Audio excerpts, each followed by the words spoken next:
Back in 2018, I was 26 and looking for a place I could actually afford on my own. I'd just switched jobs and money was tight, so when I saw an ad for a 2-bedroom apartment at half the price of anything else in town, I jumped at it.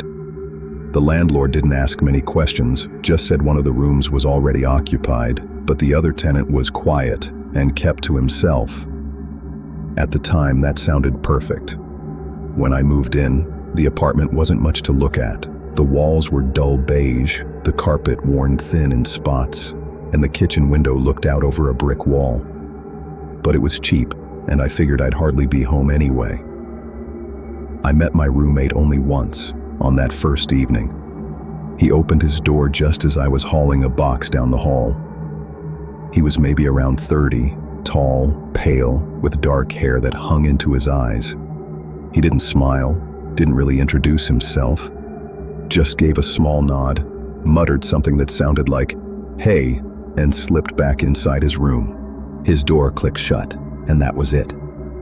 I remember standing there in the hallway for a moment, thinking it was strange, but also kind of a relief. I'd had roommates in college who partied all night or left dirty dishes everywhere. If this guy wanted to keep to himself, I was more than fine with that. Over the next few days, I settled in, unpacked, and tried to make the place feel like home. I rarely saw him, but I knew he was there. His door was always closed, and sometimes I'd hear faint movement on the other side, a chair scraping, quiet footsteps. Nothing unusual. Still, even in those first nights, I couldn't shake the feeling that something about the apartment was off. At first, living with him was exactly what I expected. Quiet. Too quiet, actually. Weeks went by and I realized I had barely seen the guy since that first night. His door stayed closed from the moment I left for work in the morning until I came back at night. What really got to me was how little evidence there was that he actually lived there. The kitchen sink was always empty, no dishes drying on the rack. The fridge only ever had my groceries in it.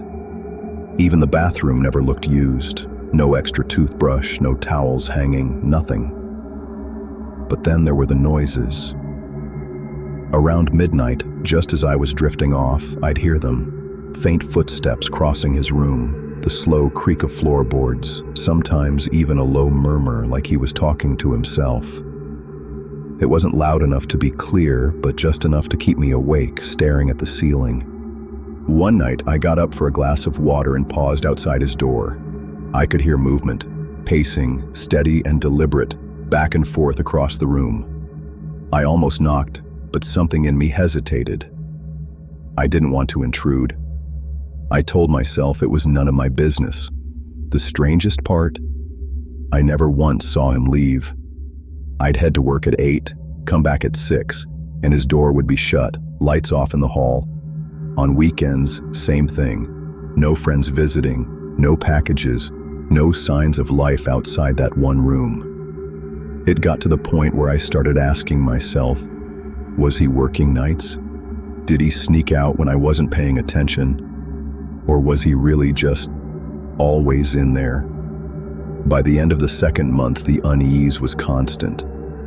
Every time I walked past his door, I felt this prickling on the back of my neck, like I wasn't the one doing the watching.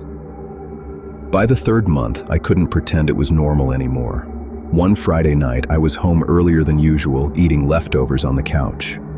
Around midnight, the noises started again, footsteps, pacing.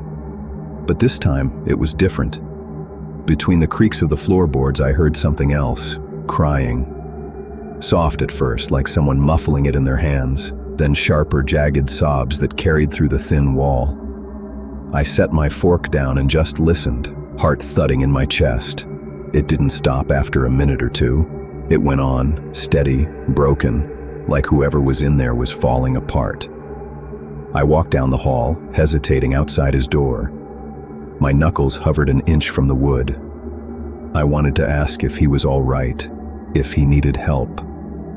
But the sound of his crying froze me in place. It wasn't the kind of crying you comfort. It was raw, desperate, like grief. The next morning I checked for signs of him. No toothbrush, no shoes by the door, no food in the fridge. The only proof he existed was the faint smell of something musty that seeped from under his door, like stale air in a closed box. That weekend, I tried to catch him leaving. I even stayed up late in the living room with the lights off, watching the front door. But hours passed and nothing. His door never opened. And yet, every night, the sounds continued. Pacing, whispering, sobs. One evening I finally knocked. Once, twice. No answer. I pressed my ear to the door, and for a moment there was silence, like he was holding his breath on the other side. Then, slowly, the faint scrape of feet against the floor began again. I backed away, pulse racing, every instinct screaming that something about this wasn't right. After weeks of pacing, whispers, and crying behind that door, I finally snapped. I couldn't live in constant unease anymore. One night, after lying awake until nearly 3 a.m, I decided I'd talk to the landlord the next day. When morning came, I left for work early and stopped by the leasing office on the way. The landlord, a middle-aged guy named Harris, looked up from his paperwork as I walked in. "Hey," I said, trying to sound casual. "Can I ask you something about my roommate?" He frowned. "Roommate?" "Yeah," I said. "The guy in the other bedroom, tall, dark hair, keeps to himself. I think something might be wrong with him. He barely leaves and I hear noises at night, crying, pacing. I just want to make sure everything's okay." Harris stared at me for a long moment before leaning back in his chair. "Jake, you don't have a roommate." I laughed nervously, thinking he was joking. "No, I met him. First night I moved in. His stuff's in the room, he's always in there, I hear him every night." But Harris didn't smile. "That apartment's listed as a single occupancy.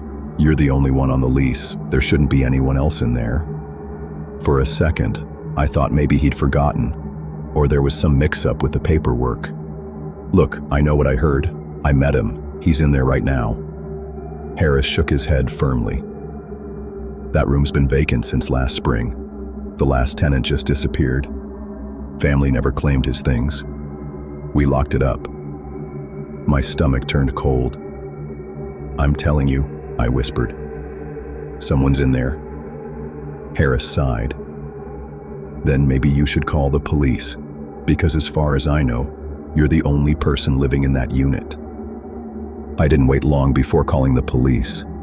By then, I couldn't stand another night listening to muffled footsteps and crying behind that door. 2 officers showed up the same evening. They asked a few routine questions, then walked down the hall with me. I pointed at the door. "He's in there. You'll hear him if you listen." We all stood there in silence. Of course, at that moment, it was quiet. One officer knocked, firm and loud. No answer. He tried again. Still nothing. Finally, they exchanged a look and forced the door open with a hard shove. The room was empty. I stepped inside behind them, my stomach twisting. The air was stale and thick, like the windows hadn't been opened in months. There was almost no furniture, just a bare mattress on the floor, a cracked nightstand, and an old pile of clothes in the corner. Dust coated everything. One of the officers crouched, running a finger along the windowsill.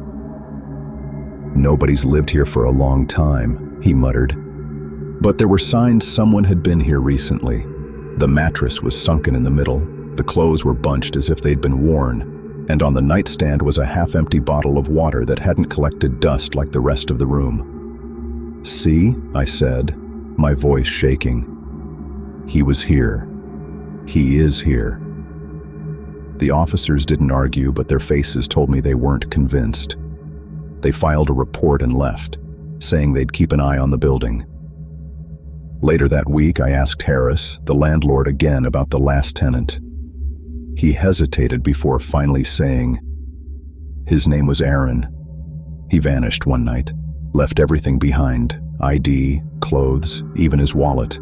The family never found him. I never got another clear answer, but neighbors would sometimes glance at my window and say they'd seen someone standing there at night long after I'd gone to bed. I broke my lease a month later. Even now, I can't decide what scares me more, that I imagined everything or that Aaron never really left.